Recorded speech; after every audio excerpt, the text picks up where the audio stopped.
What was your family's cruelest rule? Every night, my dad made us vote on which family member deserved to sleep in a real bed and who had to sleep in the metal shed outside. And if you refused to rank your own mother and siblings from best to worst, you automatically got the shed. Dad sat at the head of the table with his stupid clipboard, reading out our names like some sick game show host. "Time for rankings," he'd say, smiling while the rest of us stared at our plates. He was always exempt because he managed the system, which meant he slept in the master bedroom every night while we tore each other apart for the remaining spots. The best bed went to whoever got ranked highest, which meant an actual mattress, soft pillows, warm blankets, and your own room with a door that locked. Second place got the couch in the living room, while third got a sleeping bag on the basement floor. Fourth place got the garage with just a yoga mat, and dead last slept in the shed. By the time I was 12, I'd spent dozens of nights in that shed. We all had, except for Dad. One night when I was 13, all my siblings ranked me last because they were pissed I'd lost my shoe and made them late for school that morning. The metal floor burned cold through the gasoline-soaked blanket while rain hammered the roof like gunshots. Spiders dropped from the ceiling onto my face and mice ran over my legs while I shivered until my bones hurt. The rankings destroyed us in exactly the ways Dad wanted. My brother Yutef sabotaged everyone else constantly to look better by comparison. He'd hide homework, break things and blame others, start fights right before dinner to make someone look bad. Once he put sugar in Mom's gas tank so she'd miss work and look irresponsible to Dad. She spent 3 nights in the shed while her car got fixed, and Yutef slept soundly on the couch. Playing nice never worked because someone always needed a scapegoat to avoid last place. Good grades and finished chores meant nothing when the alternative was freezing on metal flooring.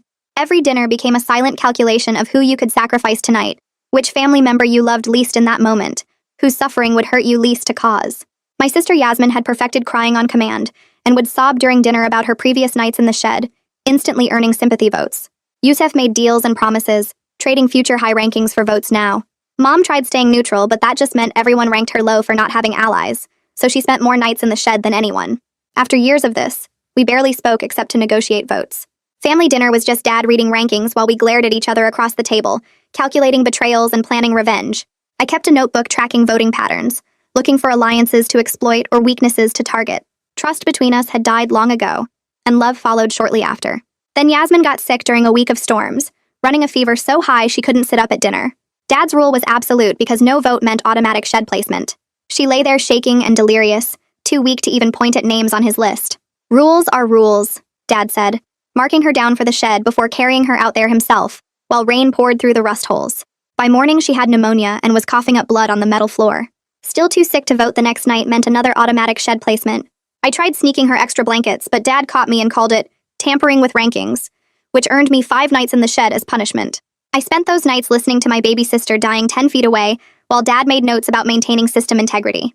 Mom finally defied Dad and took Yasmin to the hospital, but by then something in Yutef had permanently broken. He'd do anything to avoid the shed, including recording conversations for blackmail material and putting laxatives in food before ranking day. He spread lies about Mom that made Dad scream at her for hours, guaranteeing she'd get sympathy votes from us. The doctors asked about Yasmin's frostbitten toes and the rust marks on her skin, but Mom lied and said she'd been camping.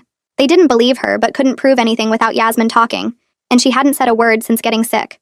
Dad punished Mom with 2 weeks straight in the shed, and she came back thinner and quieter. One night, Dad announced a new development in his system. The shed wasn't the bottom anymore because he'd dug a pit behind it with just dirt walls and a tarp on top. "For whoever ranks last starting now," he explained, visibly excited about his innovation, "the shed will be for second to last. Progress." Yusef immediately volunteered to dig it deeper in exchange for immunity from last place for a week, and I knew we were completely lost. My brother was literally digging a grave for his family members to sleep in just to avoid it himself. Mom had given up entirely, automatically ranking herself last every night with a defeated smile. Yasmin remained too weak to vote properly, which guaranteed more shed nights. The pit was almost finished, and tonight someone would sleep in dirt. I stare at the hole behind the shed, dirt walls packed tight and the blue tarp stretched across the top like some kind of twisted camping setup. My stomach twists into knots as Dad walks out the back door with his clipboard, that sick smile spreading across his face when he sees us all looking. He taps the clipboard against his palm and announces that tonight marks a special occasion because someone gets to be first in the pit. Yasmin sits slumped at the kitchen table inside, barely able to hold her head up, and I know if she can't vote again, she'll end up down there in the cold dirt. I make myself a promise right then that I'll take her place no matter what it costs me, even if Dad adds extra punishment nights or makes up new rules to hurt me worse. The sun is setting and the temperature is already dropping, frost starting to form on the grass around the pit's edges. Dad calls us inside for dinner and we file in silently, taking our usual spots around the table while he sits at the head with his clipboard ready. He's smiling that awful smile again, the one that says he's enjoying every second of this, and we all stare down at our plates to avoid making eye contact with him or each other. Mom speaks first in this flat, empty voice that sounds like all the life got sucked out of her, ranking herself last the way she always does now with that defeated little smile. Yusef leans over and whispers that he'll rank me second to last if I support him for the couch, his eyes cold and calculating like he's working out some business deal instead of deciding where his family members sleep tonight.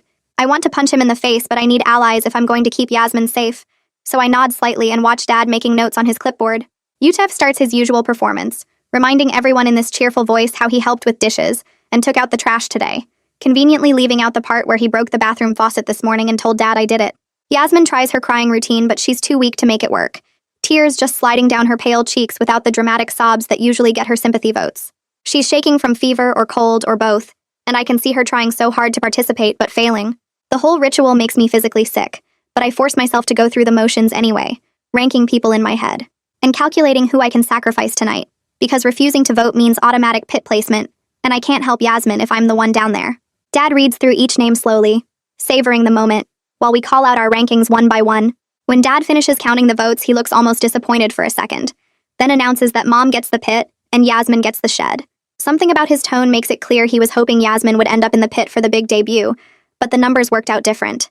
I feel this tiny moment of relief until I look at Mom's face and watch it go completely blank, all expression draining away like someone pulled a plug.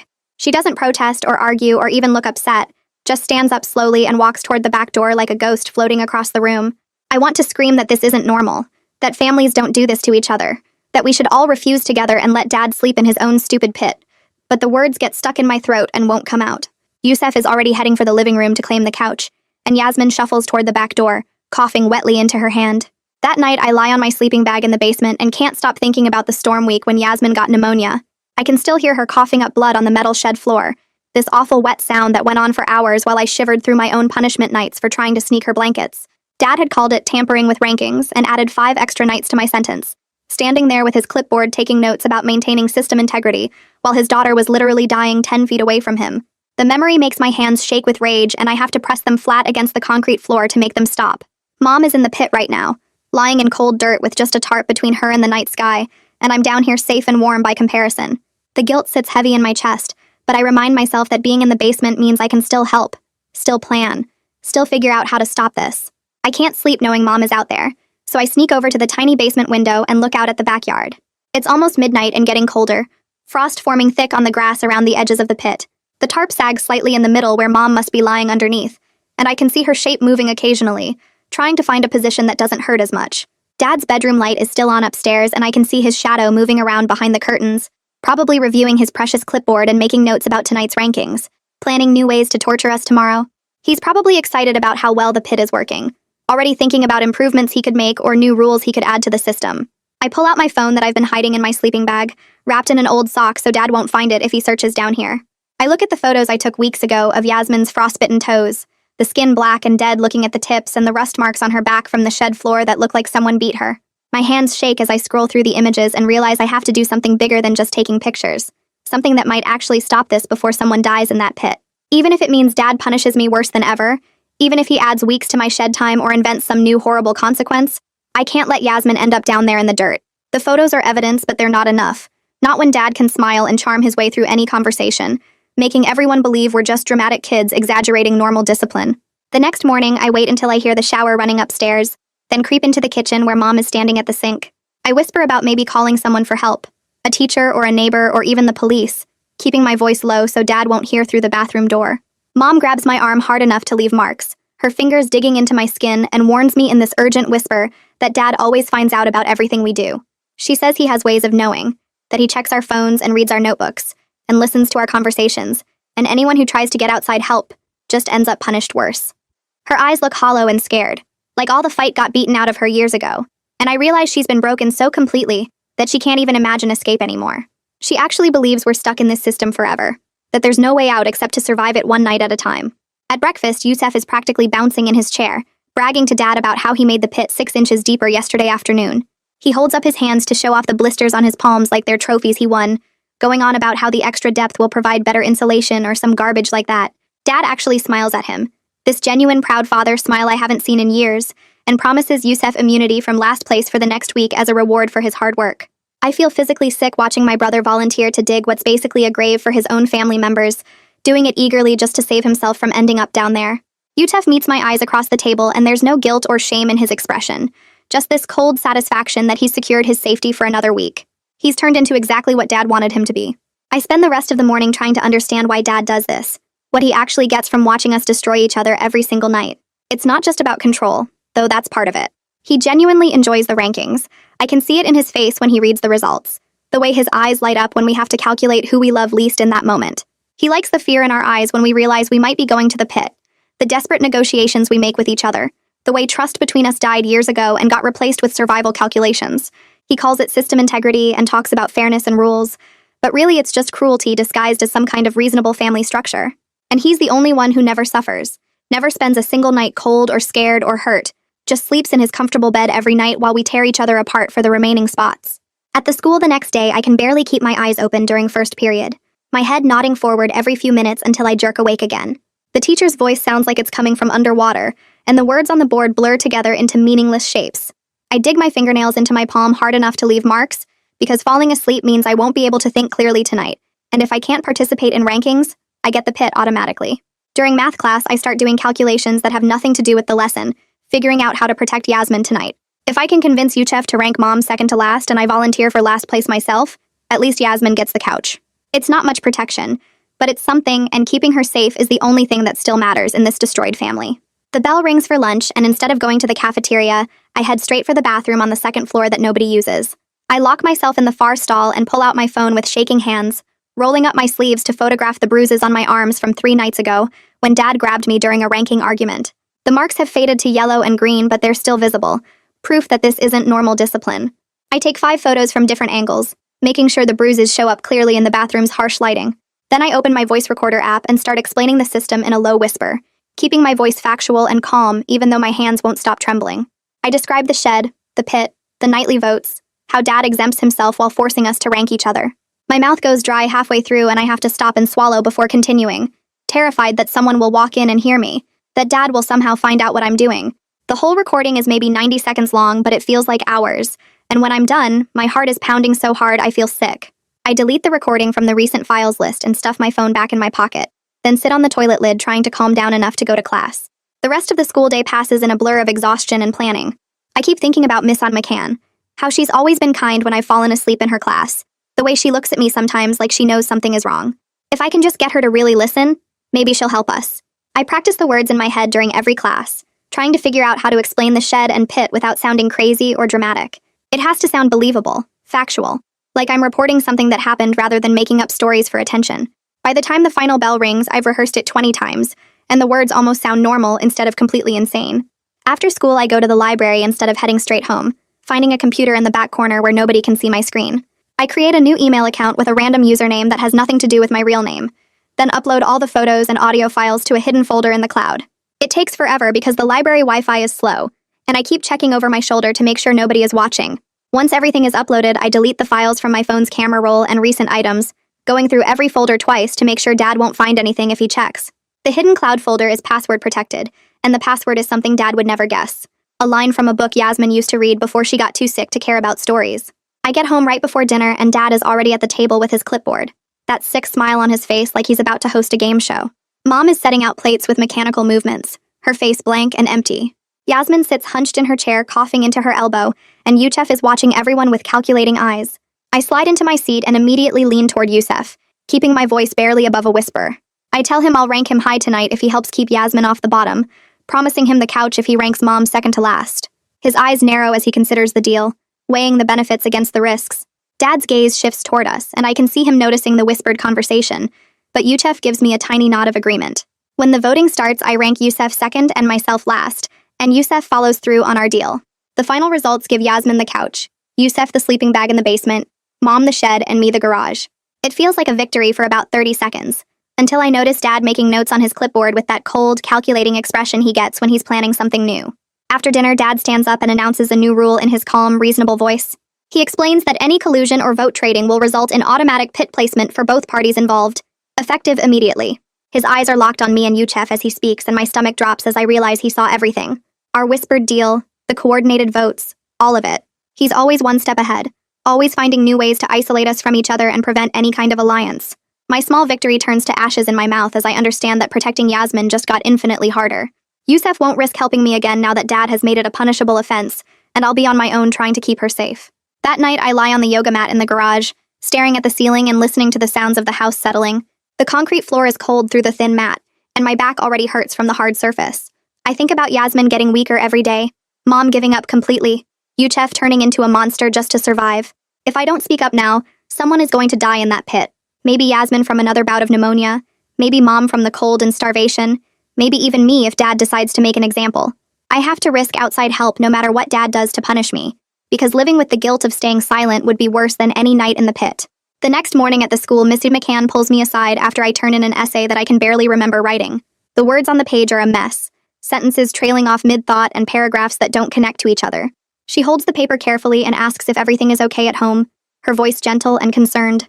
I want to tell her everything right there in the hallway, want to describe the pit and the shed and the nightly rankings, but the words stick in my throat like they're glued there. Instead, I just say things are complicated and stressful, giving her enough to worry about without fully explaining. She studies my face for a long moment, and I can see real concern in her eyes, not just teacher concern but actual worry about my safety. She doesn't push for more details but asks if I'd be willing to talk more after class tomorrow. I agree immediately because I need an ally, even though I'm terrified of what Dad will do if he finds out I've been talking to teachers. Mrs. McCann writes her email address on a piece of paper and tells me I can reach out anytime, even on weekends, and something about her quiet kindness makes my eyes burn with tears I refuse to let fall. That afternoon, I'm in the kitchen doing homework when the phone rings and Dad answers it in the living room. I can hear his voice shift into that pleasant, concerned father tone he uses with outsiders, thanking someone for caring and promising to make sure I get more rest. When he hangs up, he walks into the kitchen and just stares at me, his expression cold and full of barely contained rage. I don't have to ask who called because I already know it was Miss McCann expressing concern about my academic performance and general well-being. Dad doesn't say anything, just looks at me with those calculating eyes while I pretend to focus on my homework. But I know what that look means. Tonight's ranking is going to be bad, and whatever protection I thought I'd built by documenting evidence just became worthless in the face of Dad's immediate retaliation. At dinner, Dad sits at the head of the table with his clipboard, but this time he doesn't even bother with the normal ranking ceremony. He just announces that I'm being moved to the garage as a pre-penalty for involving teachers in family business, which means I don't get to participate in rankings anymore. His voice is calm and reasonable, like he's explaining a simple consequence for bad behavior, instead of punishing me for trying to get help. He talks about how teachers need to stay out of family matters, and how my poor judgment has forced him to take protective measures. Yusef smirks from across the table, clearly happy that someone else is getting punished, and that he's safe for tonight. Mom won't meet my eyes, just stares at her plate while Dad explains the new arrangement. I realize this is exactly what happens when you try to reach out. You get punished while everyone else stays quiet to protect themselves from becoming the next target. The garage floor is cold concrete with just a thin yoga mat, and I know I'll be there for days or maybe weeks depending on how long Dad decides to drag this out. After dinner, I gather my sleeping bag and pillow, walking past my siblings without saying anything because there's nothing to say anymore. Yusef heads to the couch looking satisfied. Mom shuffles toward the shed with her usual defeated expression, and Yasmin coughs her way to the basement. Dad watches me walk to the garage with this small smile, like he's won something important by isolating me further from any chance of outside help. That night, I lie awake on the yoga mat, the cold seeping through the thin material and into my back. Around 2 a.m., I hear coughing coming from the backyard, wet and painful. Probably Yasmin in the shed struggling to breathe. Then there's this metallic banging sound, like someone shifting around trying to find a position that doesn't hurt.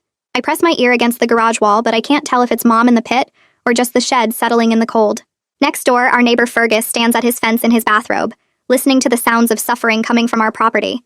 He's an older man who lives alone and keeps odd hours, and I've seen him out in his yard late at night before. The coughing gets worse for a few minutes, then quieter, then starts again. The banging continues on and off, irregular and desperate. Fergus stands there for almost 10 minutes just listening, his face troubled in the darkness. I can see him through the small garage window, his silhouette against his porch light. He finally goes back inside, but he keeps looking back at our yard, like he knows something is wrong, but doesn't know what to do about it. Early the next morning before Dad wakes up, I sneak out of the garage while it's still dark outside. My hands shake as I tear a page from my school notebook and write 3 words, "Please help us," along with our address. The note is vague and desperate, but I'm running out of options, and Fergus is the only neighbor close enough to hear what happens at night. I fold the paper twice and creep across our yard to the fence line, then slip through the gap between the boards into Fergus's property. His mailbox is by his front door, and I shove the note inside, then run back before anyone sees me. I don't know if he'll do anything or just think I'm being dramatic. Some kid making up stories for attention. But I have to try something because Dad has cut off every other path to help.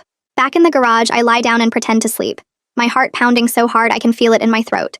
If Dad finds out I contacted Fergus, I don't know what he'll do, but it will definitely be worse than the garage. That afternoon, there's a knock on our front door and Dad answers it with his usual charming smile.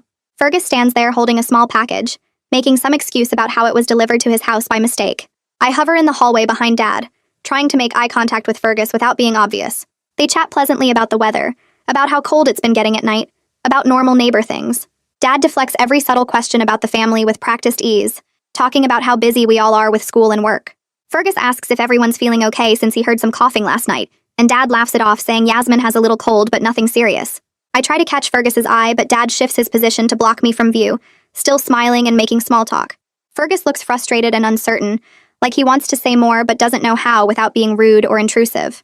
After a few more minutes, he leaves with the package, glancing back at our house with this worried expression. Dad closes the door and turns to look at me, his eyes cold and calculating, and I know he suspects something even if he doesn't have proof yet. At the school, Mrs. McCann sits at her desk after class filing paperwork, her face serious and concerned. She's been thinking about me all day, about the exhaustion and the essay I wrote about feeling trapped, about my visible anxiety when she mentioned calling home. She opens the mandated reporter form on her computer and starts typing, listing specific observations that have worried her over the past few weeks. Falling asleep in class multiple times, flinching when touched, difficulty concentrating, references in my writing to sleeping in uncomfortable places. She describes how I seem scared of going home, how I avoid talking about my family, how I look thinner and more tired every day. It's not proof of anything concrete, nothing she can point to and say this is definitely abuse. But it's enough to trigger an investigation, enough to get someone official to look at our family situation. She submits the report and sends a copy to the school counselor, then sits back feeling both relieved and worried about what might happen next. 2 days later, a CPS social worker named Imani Mendez schedules an unannounced home visit for the following afternoon. She doesn't tell our family directly, just coordinates with Miss Ed McCann to confirm the address and best time to find everyone home. I don't know this is happening yet, sitting in class trying to stay awake and wondering if my note to Fergus did anything. Miss Ed McCann sends me an email during lunch saying she's thinking of me and hopes things get better soon, which feels like a tiny lifeline in the middle of drowning. I read it 3 times on the school library computer, looking for hidden meaning or promises she can't actually make. The words are simple and kind, and something about them makes my chest hurt because I'm not used to adults caring without wanting something in return. I delete the email immediately in case Dad checks the school system somehow, but I memorize the words first. The next morning, Dad seems different, tense and alert like he senses something coming. Maybe he notices me acting different, or maybe he's just paranoid after Fergus's visit and Mr. McCann's phone call. He spends the morning preparing, moving through the house with cold efficiency. He puts boards over the pit to make it look like a garden project, throwing some seed packets on top for decoration. He goes to the shed and throws clean blankets over the dirty ones, arranging everything to look normal and temporary instead of like a regular sleeping space. Then he calls us all into the kitchen and coaches us on what to say if anyone asks questions. Tell them we're a normal family. Tell them the shed is for camping equipment. Tell them we sometimes sleep outside for fun during good weather. Uchef absorbs the instructions eagerly, nodding and asking clarifying questions like he's studying for a test. Mom nods mechanically, her face blank and obedient. I realize they're all going to lie perfectly because they're too scared to do anything else, too broken to imagine that telling the truth might actually help instead of making things worse. When Imani arrives that afternoon with her clipboard and kind smile, we perform exactly as Dad scripted. She's a black woman in her 30s with tired eyes and a gentle voice, and she sits in our living room asking questions while Dad hovers nearby. Uchef enthusiastically describes our loving family, even volunteering stories about camping trips that never happened. He talks about family game nights and weekend activities, painting this picture of normal suburban life. Mom speaks in a quiet, controlled voice about normal family stress and teenage drama, explaining that I've been going through a difficult phase lately. I want to scream the truth, want to grab Imani and show her the pit and the shed and make her understand what really happens here. But Dad's hand is on my shoulder, heavy and threatening, and the words die in my throat before they can form. I just nod along with whatever Mom says, my voice small and careful. Imani notices things anyway, her trained eyes catching details we can't hide completely. She sees the way we all defer to Dad, how we look to him before answering any question. She notices how Mom's hands shake slightly when she talks, how she keeps smoothing her shirt over and over. She sees the dark circles under my eyes and Yasmin's pale, sickly appearance, the way Yasmin can barely sit up straight on the couch. Imani asks to speak with Yasmin privately and requests permission to schedule a medical evaluation, citing concerns about her visible weight loss and chronic cough. Dad agrees smoothly, playing the concerned father who just wants the best for his daughter. He talks about how worried he's been, how he's been meaning to take her to the doctor but work has been so busy. But I can feel his rage building beneath the performance, can sense the punishment that's coming once Imani leaves. His hand tightens on my shoulder just slightly, a warning that only I can feel. After Imani leaves, Dad moves through the house like a storm, confiscating every phone and device he can find. He searches through our rooms with cold efficiency, opening drawers and checking hiding spots with the thoroughness of someone who's done this before. He takes my diary from under my mattress, Uchef's laptop from his desk, even Mom's old tablet that barely works anymore. He piles everything on the kitchen table while we watch in silence, then announces that outside contact is now forbidden except for school, and anyone caught talking to teachers, neighbors, or social workers about family business will spend a week straight in the pit. His voice is calm, but his eyes are cold with fury, and we all know he means every word. I think about my hidden phone in the garage insulation, and pray he doesn't find it. Pray that my one remaining link to the outside world stays secret. Dad looks at each of us in turn, making sure we understand the new rules, making sure we know that the consequences for breaking them will be severe. That night, after everyone goes to their assigned sleeping spots, I wait until I hear Dad's bedroom door close before sneaking into the garage. My hands shake as I pull the notebook from where I hid it under my sleeping bag earlier. The notebook is small and worn, filled with months of data tracking every ranking, every vote, every pattern in Dad's system. I feel along the garage wall until I find a gap in the insulation between the wall studs. The pink fiberglass scratches my fingers as I push the notebook deep into the gap, stuffing it as far back as my arm can reach. It's not much, but it's evidence that this has been going on for years, showing how Dad manipulates everything while pretending the system is fair. I pull my hand out and arrange the insulation to look undisturbed, then step back to check if anything looks different. The wall looks normal, and I let myself breathe a little easier, knowing Dad can't find this one piece of proof. I go back to my yoga mat and lie down, listening to the house settle into its usual nighttime sounds. That's when I hear it through the thin walls. Mom's voice comes from Yasmin's room. Barely more than a whisper, but I can make out the words. She's talking about maybe taking Yasmin to the clinic tomorrow without telling Dad, and her voice shakes but sounds determined in a way I haven't heard in months. For just a second, I let myself hope that Mom might actually do something, might finally stand up and protect Yasmin instead of just accepting whatever Dad decides. Then Yasmin coughs in response. That wet, painful cough that's been getting worse for weeks, and she's too weak to even answer Mom's question. I hear Mom's brief spark of courage die in the silence, replaced by quiet crying that she tries to muffle with her pillow. I close my eyes and force myself not to cry too, because crying doesn't change anything, and I need to stay focused on what I can actually do. The next morning, I'm eating cereal at the kitchen table when Dad announces he'll drive Mom and Yasmin to the clinic himself. His voice is cheerful and concerned, playing the caring father role perfectly. Mom's face goes blank as she realizes he heard her whispering last night, that he's taking over her plan before she can act on it. Dad explains that he's been worried about Yasmin too, and wants to make sure she gets proper care, completely stealing Mom's idea and making it his own. At the clinic, Dad stays with them the entire time, sitting right next to Yasmin during the examination. He answers all the doctor's questions before Mom can speak, describing Yasmin's symptoms in careful detail that makes him sound attentive and responsible. The doctor prescribes basic cold medicine and tells them to come back if the cough doesn't improve in a week. Dad thanks the doctor warmly and herds Mom and Yasmin straight back to the car, not giving Mom a single moment alone to say anything different. When they get home, Mom's face is completely blank again, that empty, defeated look that means she's given up. She realizes escape isn't possible, that Dad controls even her small attempts at independence, that there's no way out of his system.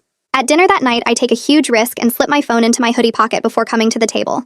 Dad's earlier search missed it because I'd hidden it in the bathroom ceiling tiles, and now it's my only remaining link to the outside world. I position the phone carefully in my pocket with the microphone facing out, then press record as Dad starts reading through his clipboard. The audio captures everything in muffled but clear quality. Dad's voice announcing it's time for rankings, the scrape of chairs as we all shift nervously, his explanations of how the system works and why it's fair. Mom's quiet voice ranking herself last like always, Uchef's manipulation tactics as he reminds everyone about favors they owe him. The phone picks up all of it, proof that this is real, that we're not making it up or being dramatic. My hands sweat under the table, but I keep them still, terrified Dad will notice the slight bulge in my pocket or hear the faint electronic hum. After Dad finishes announcing the rankings, he stands up with barely contained excitement. His eyes actually light up as he declares the pit is now live for tonight's placement. He describes it like he's unveiling some amazing new feature, explaining that storms are coming this week and the tarp will keep rain out while the dirt walls provide natural insulation. He talks about drainage and temperature regulation, genuinely proud of his engineering. His enthusiasm for our suffering is so obvious it makes my stomach twist, and I have to look down at my plate to keep from showing my disgust. Dad asks if anyone has questions about the new system, and we all stay silent, knowing that speaking up just makes things worse. Then Uchef suddenly sits up straighter and points at Mom. He accuses her of tampering with the voting by trying to signal to Yasmin during the ranking, which is completely made up but gives him a perfect excuse. Dad's eyes narrow as he looks at Mom, asking if this is true. Mom shakes her head, but her denial is weak and unconvincing because she's too defeated to fight back. Dad seizes on Uchef's accusation immediately, praising him for maintaining system integrity and being vigilant about rule violations.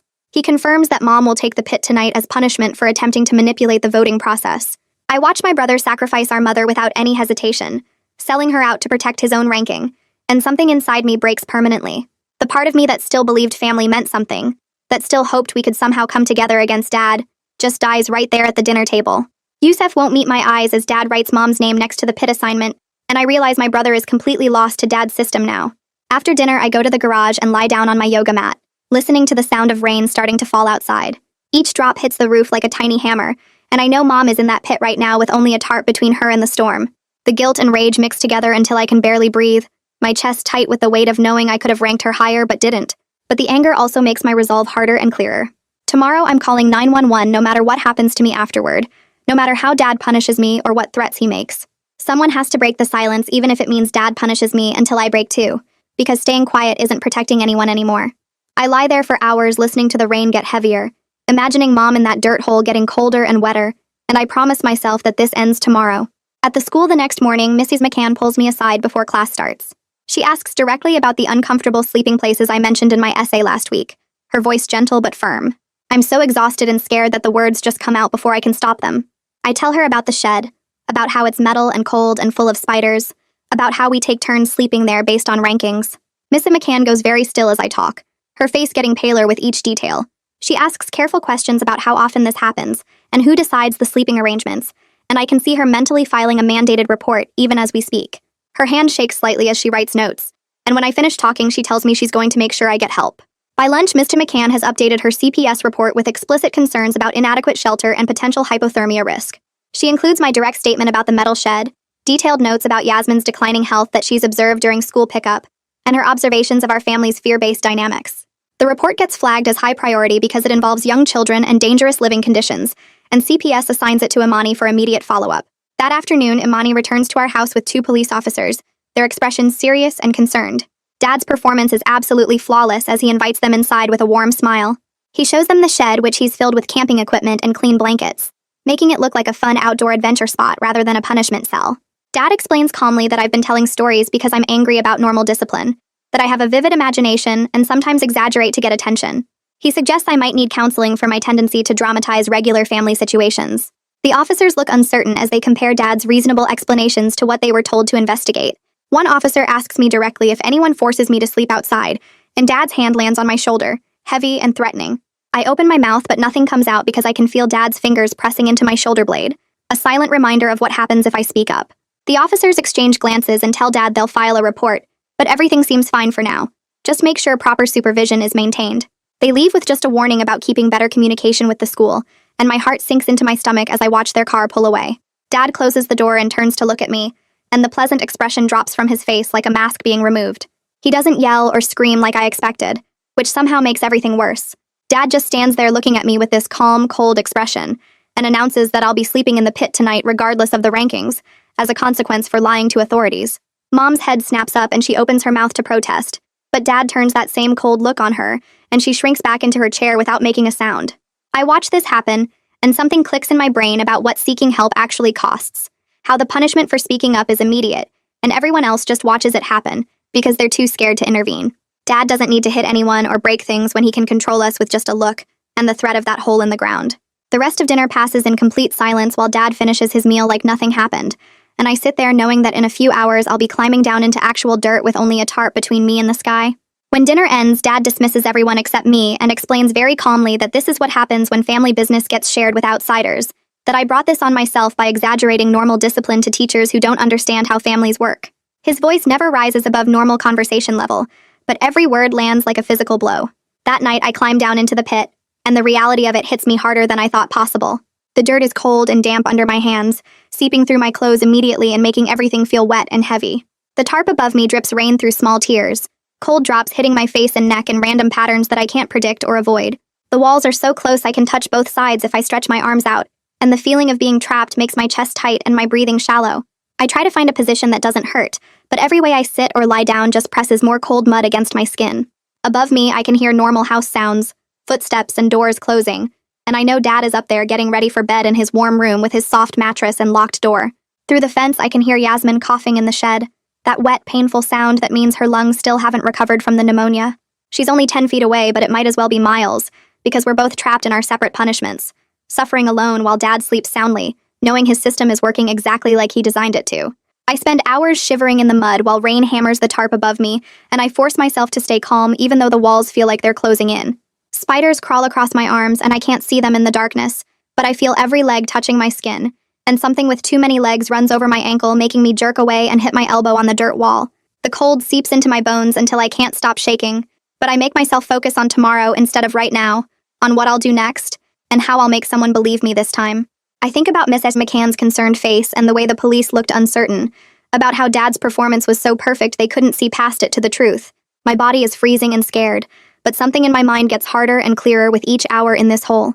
I will not let Dad win. I will not let him bury me and Yasmin and Mom in his sick system. I will find a way to make someone see what's really happening here.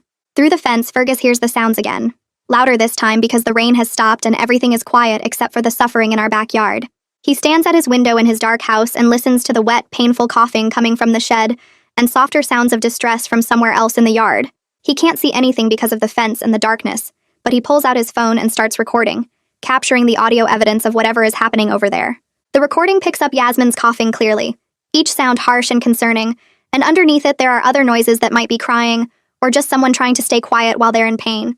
Fergus doesn't know exactly what to do with this recording yet, but something tells him to keep it, to save it as evidence of something wrong happening in that house.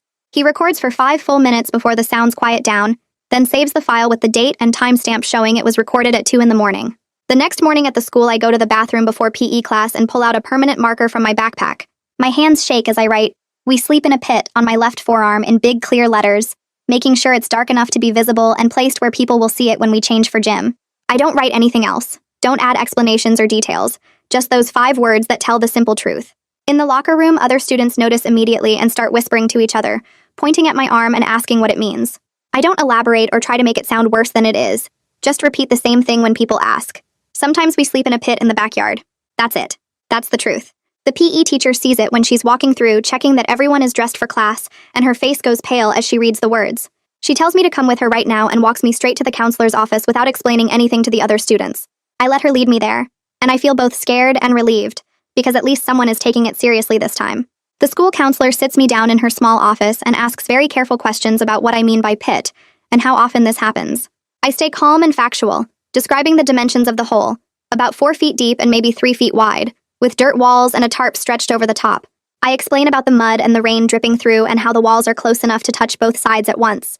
I avoid any dramatic language that might make them think I'm exaggerating or being emotional, just stick to describing the physical reality of what exists in my backyard.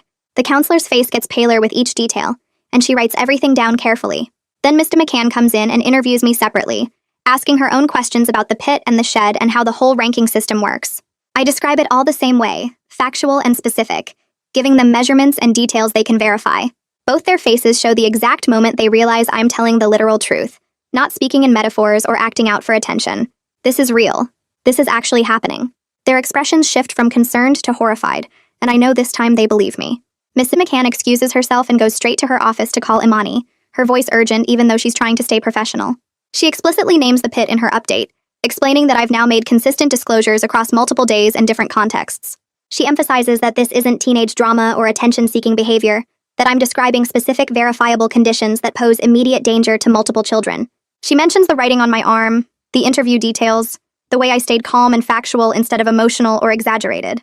Imani's voice goes tight with controlled anger as she realizes the previous wellness check completely missed the real situation, that Dad's performance fooled them while actual abuse was happening in the backyard. Missy McCann can hear the shift in Imani's tone from professional concern to personal outrage, the sound of someone who knows they failed to protect children and is now determined to fix it. Imani hangs up and immediately begins coordinating with medical services to get authorization for a full evaluation of Yasmin. She's seriously concerned that the chronic cough and visible getting worse indicates real neglect that needs medical documentation. She calls Dr.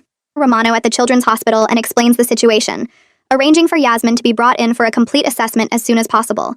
Imani knows that medical evidence will be harder for Dad to deflect or charm his way out of, that doctors documenting actual physical harm creates a case that courts take seriously. She starts building a file with all the reports and evidence, preparing for the possibility of emergency removal if the medical evaluation confirms what she suspects. Dr. Romano agrees to prioritize the evaluation and asks specific questions about symptoms and duration that Imani answers based on multiple observer reports. When Dad gets called by the school about the arm writing and the counselor interview, he comes home in a cold rage that makes the air feel dangerous. He walks through the door and announces that we're all being pulled from the school effective immediately, that he won't allow interference in family matters from people who don't understand proper discipline. He says anyone who tries to visit will be denied access, that he's within his rights to control who speaks to his children and when. The control is slipping from his grasp, and he's tightening his grip in response, making everything more dangerous for all of us.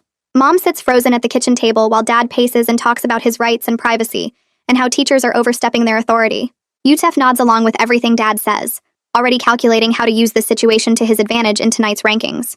I watch Dad's performance and realize I'm running out of time before he completely isolates us from anyone who might help. I know I have to act fast before Dad makes good on his threat to pull us from the school. So after the final bell, I tell Mr. McCann I need to stay late to work on a project, and instead I go to the public library 3 blocks away. I use one of their computers to create a fake email account with a name that doesn't connect to me. Then I set up a cloud storage account using that email. My hands shake as I upload all the photos from my phone, the pictures of Yasmin's frostbitten toes and the rust marks on her skin and the shed from outside. I upload the audio files I recorded of dinner rankings and Dad's voice explaining his system. Then I write an email to Miss McCann's school address explaining what each file shows, labeling them clearly so she'll understand the context. It's my last play, putting all the evidence somewhere Dad can't confiscate or destroy even if he takes my phone tonight. I feel both terrified and calm as I hit send, knowing I've just done something I can't take back, but also knowing it's the only option left. The email confirmation pops up and I log out of everything, clear the browser history, and walk out of the library into the afternoon sun, feeling like I just set something huge in motion that I can't control anymore. I walk home from the library with my phone feeling heavy in my pocket, even though I deleted everything from it after sending that email. The sun is setting and I know dinner rankings are coming soon, but for once I'm not worried about where I'll sleep tonight because bigger things are in motion now. When I get home, Dad is in his office and doesn't notice me slip in through the back door. I go straight to my room and wait for whatever happens next. That evening, after a silent dinner where nobody looks at each other, I'm lying on the yoga mat in the garage when Yusef appears in the doorway. His face is red and his hands are shaking as he walks toward me. He knows I've been talking to teachers and he's scared because my snitching puts him at risk too. He starts listing everything I've done like he's reading charges in court, talking about the counselor meetings and the arm writing and how I'm destroying the family. His voice gets louder as he threatens to tell Dad every detail, promising I'll spend weeks in the pit once Dad finds out. But then he mentions the pit and something breaks in his voice. For just a second, his eyes show pure fear instead of the calculating look he usually has. He's terrified too, I realize. He's just been dealing with it by siding with Dad instead of fighting back like me. Before I can say anything, he turns and walks out, leaving me alone in the garage with the smell of gasoline and motor oil. Hours pass and I can't sleep because my mind keeps spinning through what might happen tomorrow. Around 2 a.m., I hear a crash from inside the house, followed by Yasmin's scared voice calling for help. I run inside and find Mom on the kitchen floor, her body crumpled like someone cut her strings. She's breathing, but her eyes are closed and she won't respond when I shake her shoulder. Yasmin stands in the doorway in her pajamas, coughing and crying at the same time. Dad appears from upstairs, still half asleep, and starts saying something about Mom being dramatic. I don't wait to hear the rest. I run out the back door in my bare feet, across the cold grass to Fergus's house. I bang on his door so hard my knuckles hurt, not caring that it's the middle of the night or that I'm in my pajamas. When he opens the door, I'm crying and begging him to call 911 because Mom needs help and I don't trust Dad to do it. Fergus takes one look at my face and doesn't ask questions, just grabs his phone and makes the call while I stand shivering on his porch. The ambulance arrives in less than 10 minutes with lights flashing red and blue across the neighborhood. 2 EMS workers rush inside with their equipment while Fergus stays with me on his porch, his hand on my shoulder. Through the window, I can see them working on Mom while Dad stands nearby talking and gesturing. One of the EMS workers keeps looking around the house, noticing things. Our scared faces, Yasmin's pale skin, and the way she can't stop coughing. The strange setup visible through the back window where the shed and the tarp-covered pit sit in the yard. She writes things down on her clipboard between checking Mom's blood pressure and heart rate. Dad tries his usual charming routine, explaining that Mom has been stressed lately, and probably just fainted from standing up too fast. But the EMS worker's expression doesn't change as she documents Dad's defensive responses and the obvious fear in all our faces. When she's helping Mom onto the stretcher, she makes direct eye contact with me and I see recognition there. She knows something is very wrong in this house. Less than an hour after the EMS workers leave, a car pulls up and Imani gets out along with 2 police officers. She's carrying folders and official-looking papers and her face is harder than I've ever seen it. One of the officers stays by the door while Imani walks straight to Dad and hands him documents. She explains in a calm, professional voice that she has an emergency removal order for Yasmin based on immediate danger. The order cites medical concerns from Dr. Romano's notes, the documented inadequate shelter that multiple sources have reported, and all the evidence that's been building from my reports, and Mr. McCann's observations and the EMS documentation from tonight. My case is under review too, she says, but Yasmin is being removed right now. Dad's face goes from confused to angry to scared in about 3 seconds. His control is finally cracking as he realizes his perfect system is being taken apart by people he can't manipulate or charm his way around. Dad starts talking fast about his rights as a parent and false accusations, and how this is government overreach. His voice gets louder as he threatens to call his lawyer and sue everyone involved. But the police officers just stand there with their arms crossed, completely unmoved by his performance. Imani's expression stays hard as granite while she explains exactly what the law allows her to do in cases of immediate danger to children. She's seen enough cases like this to recognize the signs, she says, and the evidence is too consistent across too many sources to dismiss. Dad can either comply right now or the officers will arrest him for obstruction and Yasmin will still be removed. His choice. Watching him forced into helplessness makes my stomach twist with both fear and satisfaction. For the first time in years, Dad has no power over what happens next. They take Yasmin first, wrapping her in a blanket from the ambulance because she's shivering even though it's not that cold. She looks back at me with scared eyes as they help her into Imani's car. Then Imani tells me to pack a bag because I'm going to a safe intake facility while they finish their assessment. Mom sits on the couch looking lost and confused while Imani gives her a card for a domestic violence advocate. The drive away from the house feels like I'm watching someone else's life happen. I keep staring out the window expecting Dad to somehow chase us down and drag us back, even though I know that's not possible with the police there. The city lights blur past and Yasmin coughs in the front seat while Imani drives carefully through the empty streets. At the hospital, Dr. Romano examines Yasmin under bright lights that make her skin look even paler. He takes photos of her frostbitten toes where the tissue is damaged and discolored. He documents the signs of chronic malnutrition in her weight, and the way her ribs show through her thin pajama top. He listens to her lungs and notes the respiratory issues from all those nights of cold exposure in the shed and the pit. He finds bruises in different stages of healing on her arms and legs. Each finding goes into his report with medical terminology that makes everything sound official and real. This isn't normal discipline, he writes. This isn't tough parenting. This is systematic neglect and abuse documented through objective medical evidence. Every line he writes strengthens the case for keeping us away from Dad permanently. A judge reviews everything that same night because it's an emergency situation. She reads Dr. Romano's medical report and the EMS documentation, and all the evidence from my disclosures and Ms. McCann's observations. She issues a temporary protective order for Yasmin immediately. My case is still pending more investigation because I'm older, and the immediate medical danger isn't as clear. Yuchef stays with Dad for now because he's 16 and hasn't made any disclosures about wanting help. That feels wrong, but I'm too tired to argue about it. The order says Dad can't contact me or Yasmin except through supervised channels approved by the court. Just knowing there's a legal barrier between us and him helps me breathe easier, even though everything still feels uncertain and scary. The emergency shelter processes our intake with forms about medical history and education and family dynamics and trauma symptoms. A woman with kind eyes asks questions and writes down my answers without judging or seeming shocked. Yasmin and I have to go to different rooms because of space limitations, and that makes my chest tight with worry. But a staff member promises I can see her first thing tomorrow morning. Everything feels temporary and uncertain, like we're just waiting for the next bad thing to happen. But at least we're not in the pit tonight. At least we're not in the shed listening to rain hammer the metal roof. At least we're somewhere warm with real beds and people who are supposed to keep us safe. The next morning, Imani comes back and explains the safety plan in detail. Dad cannot reach us without going through official channels, she says. Any contact has to be supervised and approved by the court. If he tries to contact us directly, he'll be arrested for violating the protective order. She offers Mom the same protections if she wants them. Mom sits across from us looking small and scared, caught between her fear of Dad and her fear of losing her home and everything familiar. I can see her struggling with the decision, wanting to leave but not knowing how to function without Dad's structure telling her what to do every day. Even though that structure was destroying us, it's all she knows anymore. Imani gives her time to think about it and promises to check in again tomorrow. For now, Yasmin and I are safe. For now, that has to be enough. The next morning, a woman from the shelter knocks on my door and explains they have a therapist who works with kids in situations like mine.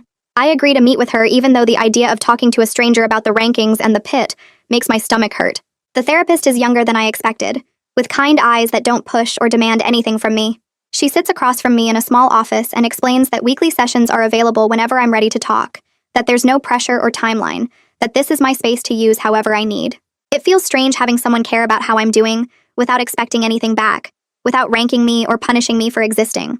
She gives me a card with her contact information and tells me the shelter staff can schedule appointments anytime, then lets me leave after just 10 minutes because she can see I'm not ready yet. That afternoon, Miss McCann shows up at the shelter carrying a stack of my schoolwork and 3 books she thought I'd like, her eyes wet with tears when she sees me sitting in the common area. She doesn't ask for details about what happened or make me relive any of it, just pulls up a chair and tells me she's proud of me for speaking up. She explains that I can return to the school whenever I feel ready, that she'll help me catch up on assignments, that my teachers all know I'm dealing with family stuff and they're being understanding. Having one adult who believed me and fought for me makes the whole nightmare feel slightly less lonely, like maybe I wasn't crazy for thinking the rankings were wrong. She stays for an hour helping me organize the schoolwork and talking about normal things like upcoming assignments and a book she thinks I'll love, treating me like a regular student instead of a victim. 2 days later, my phone rings from a blocked number and I almost don't answer, but something makes me pick up. Dad's voice comes through smooth and calm, using his reasonable tone that always means he's trying to manipulate someone. He tells me this whole situation is just a big misunderstanding, that if I explain to the judge how the system really worked, they'll understand it was fair, that I'm being dramatic and ruining the family over normal discipline. My hands start shaking as he talks, his words trying to worm into my brain and make me doubt what I know is true. Instead of listening or arguing, I hang up and immediately walk to find Imani. My voice shakes as I report the violation, but I do it anyway, explaining about the blocked number and what he said, and how he's not supposed to contact me at all. Imani's face goes hard, and she makes notes on her tablet, thanking me for reporting it right away, and promising this will be documented. For the first time, I feel like I have some power instead of just being a victim of Dad's system, like my voice actually matters and people will listen. The emergency court hearing happens 3 days later with the judge reviewing everything in a small courtroom that smells like old wood and cleaning products. Dad's lawyer stands up and argues that this is government overreach, that normal parenting is being treated like a crime, that the protective order is too strict for what amounts to family discipline. The judge listens with a neutral expression, then asks to see Dr. Romano's medical report and the documentation of Dad's phone call violation. She reads through the pages slowly, her face getting more serious with each paragraph, then announces she's extending the protective order for another 90 days while the investigation continues. Dad's lawyer objects, but the evidence is too clear to dismiss. Too many reports and medical findings and documented violations piling up into something he can't explain away. The judge makes it clear that Yasmin and I are legally protected from Dad's control for now, that any further contact violations will result in immediate arrest. Mom finally agrees to meet with the domestic violence advocate at the shelter, sitting in a private office with her hands twisted together in her lap. The advocate is patient and gentle, walking Mom through separation paperwork and explaining her options for housing assistance and legal support. Mom's hands shake as she signs the forms, her signature wobbly and uncertain, changing everything about her life with each page. She's scared about money, and where she'll live and how she'll survive without Dad telling her what to do every day, even though his control was destroying all of us. The advocate lists resources and support groups and programs that can help, but I can see Mom struggling to believe any of it is real. It's hard watching her realize how trapped she's been, how the rankings killed her ability to imagine any path forward without Dad's system. That same day, I get a text from Yusef that starts hostile and angry, calling me a snitch and blaming me for destroying the family. He lists all the ways I've ruined everything, how I should have just followed the rules, how now he's stuck alone with Dad and it's all my fault. But then the tone shifts, and his next message admits he's scared living in the house with just Dad now that the system is falling apart. He asks if I think he could join us in foster care, if there's a way out for him too, his words uncertain and almost vulnerable. I stare at the messages not knowing how to respond, because part of me is still mad at him for all the sabotage and the way he dug the pit deeper just to save himself. But I also recognize he's a victim too, just one who chose survival through helping Dad instead of fighting back like I did. I text back that I don't know what's possible, but he should talk to Imani, giving him her contact information even though I'm not sure I've forgiven him yet. Imani calls me into her office the next morning to explain that she's been working with Fergus to arrange something called fictive kin placement, which means I could stay with him instead of going to a regular foster home while the case is investigated. She explains that fictive kin is for people who aren't related by blood but have an existing relationship with the family, and Fergus has agreed to be considered after everything he witnessed. Fergus told Imani he's been worried about us for months and wishes he'd acted sooner, that he has a spare bedroom and wants to help if the placement gets approved. The arrangement still needs background checks and home inspections and official approval, but having a familiar option instead of strangers feels like an unexpected gift. 2 weeks later, after all the checks clear, Fergus picks me up from the shelter with my few belongings in a plastic bag. He drives us to his house next door to where I used to live, but I don't look at Dad's place as we pull into the driveway. Inside, Fergus shows me a small bedroom he's set up with simple furniture and clean sheets, explaining his house rules in a quiet voice. Be respectful of the space, help with basic chores like dishes and trash, keep up with schoolwork and talk to him if I need anything. He's not trying to be a replacement parent or act like everything is fine, just offering steady support while things get sorted out. That night, I lie in an actual bed with soft blankets and a door that locks from the inside, and I cry for an hour from the pure relief of feeling safe. The mattress is comfortable and the room is warm, and nobody is going to announce rankings or send me to the shed or the pit, and my body doesn't know how to process that level of safety after years of the system. Dr. Romano schedules a meeting with me and Imani to outline Yasmin's care plan going forward. He explains she needs continued treatment for the breathing problems from the pneumonia, physical therapy to help with the frostbite damage to her toes, and regular checkups to make sure she's gaining weight properly.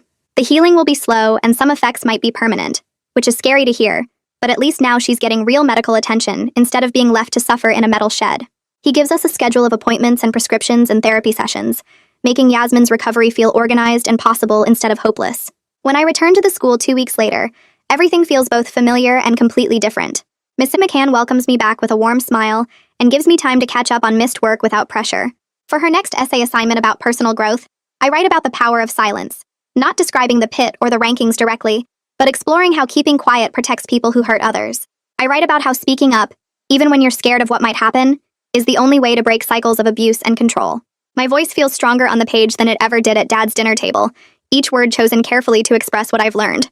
Writing the truth without fear of punishment feels like taking back something Dad stole from me, like proving that his system didn't completely destroy my ability to think and feel and resist. A week later, Imani calls to tell me they've scheduled a case plan meeting for next month, where they'll interview Dad separately and figure out what happens next with family reunification or keeping us apart permanently. The not knowing is hard because nothing is actually solved yet. Yushef is still living with Dad, Mom hasn't decided if she's really leaving for good, and the legal stuff moves so slowly, it feels like nothing is changing. I want everything fixed right now, want guarantees that we're safe forever. But Imani reminds me that progress doesn't always happen in a straight line. She says safety comes in stages, not all at once, and that I've already done the hardest part by speaking up in the first place. Her words help a little, but I still feel stuck in this weird in-between place where I'm safe, but my family isn't completely free yet. Tonight I'm lying in a real bed at Fergus's house, warm and safe under an actual blanket, and the strangeness of it almost hurts. I keep waiting for Dad to announce rankings, for Yuchef to sabotage me, for the expected punishment that always came before. But it doesn't come. The house is quiet except for Fergus watching TV downstairs, and I realize this is what normal feels like. Boring, peaceful, without constant fear. My body doesn't know how to relax because for years it was always ready for the next bad thing, always calculating who to sacrifice, always preparing for cold metal or dirt walls. Now there's just soft pillows and warm blankets and nobody is going to hurt me tonight. I don't know what happens next with the investigation or the court case, or whether Mom will finally leave Dad for good, but I know I'll keep telling the truth no matter how long it takes, because silence is what allowed the pit to exist in the first place, and I'm done being quiet. And that's everything for now. I like turning small, everyday moments into something we can actually take away from. If it gave you a new thought or a bit of clarity, that's what counts. Subscribe so you can catch the next story lesson.